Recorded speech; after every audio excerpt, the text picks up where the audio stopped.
Bonjour à tous, aujourd'hui nous recevons un auteur, Monsieur Zen, qui a rédigé un livre sur l'optimisme. Comment rester en permanence optimiste. Bonjour Monsieur Zen. Oui, bonjour. Alors, dites-nous, comment rester optimiste? Eh bien, pour rester optimiste, il faut toujours être positif. Toujours être positif. Toujours. Eh bien justement, par rapport à ce que vous avez écrit dans votre livre, vous donnez une méthode pour rester toujours optimiste, et notamment celle de voir le verre à moitié plein. Si ça se passe mal aujourd'hui, ça se passera mieux demain. D'accord, mais si par exemple vous voyez des horreurs, un enfant qui meurt de faim, qu'est-ce qu'on fait dans ces cas-là?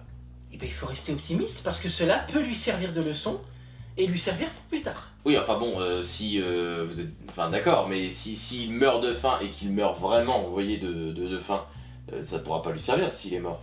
Alors, c'est une façon de voir les choses. Effectivement, son corps sera mort, mais son esprit vivra ailleurs. Et son esprit se retrouvera grandi de cette situation. Cela va lui servir de leçon et son esprit va s'élever. Donc ça permet d'avoir de nouvelles expériences, si je vous comprends bien. C'est ça. Mais alors, vous par exemple, tiens, prenons votre exemple. Oui. Est-ce que vous avez déjà vécu des expériences qui vous ont... À plusieurs, oui. Et j'en suis devenu plus fort. À chaque fois. À chaque fois. Mettons qu'à une élection, un dictateur prend le pouvoir. Mhm. Dans ce cas-là, c'est difficile de rester optimiste. Eh bien, je me dis qu'il va perdre, il va être renversé. Oui, mais pas tout de suite. Donc en attendant, est-ce que vous faites quelque chose ou... Enfin, qu'est-ce qu'on fait en attendant? Et bien, en attendant, il faut garder cet état d'esprit positif et être heureux dans la vie. Mais vous pourriez par exemple participer à monter une révolution, à essayer de le renverser. Est-ce que vous pouvez participer à ce genre de choses?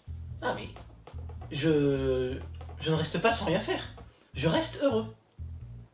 Oui, mais en attendant, lui, ce dictateur va tuer des gens, va commettre des crimes. Vous restez heureux, mais des gens souffrent. Oui. Et c'est pas un problème, ça. Alors, c'est un problème sur le moment, mais ça leur servira plus tard. Ils vont D'accord. s'élever grâce à ça. Ok, bon très très bien. Tenez, par exemple, c'est comme pour les films. Les films.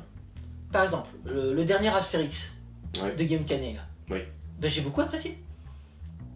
Vous êtes le seul.